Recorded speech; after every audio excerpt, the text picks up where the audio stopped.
Hey there. Now the first thing we need to do is to open Unity Hub and create a standard Unity 3D project. Go to new project. Make sure that 3D is selected. Rename your project. I'm gonna call it Post Processing Course. Choose your location and create project. Once the Unity editor is opened, we can now install the post-processing stack from the package manager. And to do that, go to Window, then Package Manager. Make sure that Packages is set to Unity Registry, then search for Post Processing,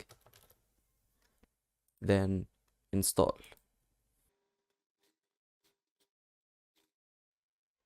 Now we can close the Package Manager.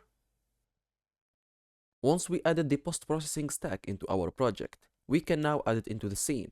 And to do that, go to the hierarchy, right-click, then go to 3D Object, then Post-Process Volume, and hit Apply. The post-process volume has three components: a transform component, a box collider, which is set to isTrigger, and a post-process volume, which has a number of properties which we will discuss later in the course.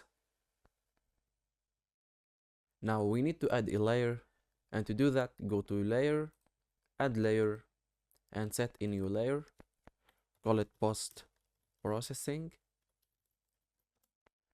Hover back to Post-Process Volume object. Go to Layer and set it to Post-Processing.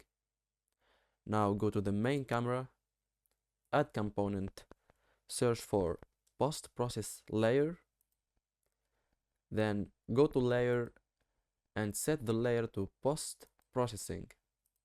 And this will allow the camera to get information from the post-process volume, which has a post-processing layer and post-process volume component. Now this is it for this video. See you in the next one.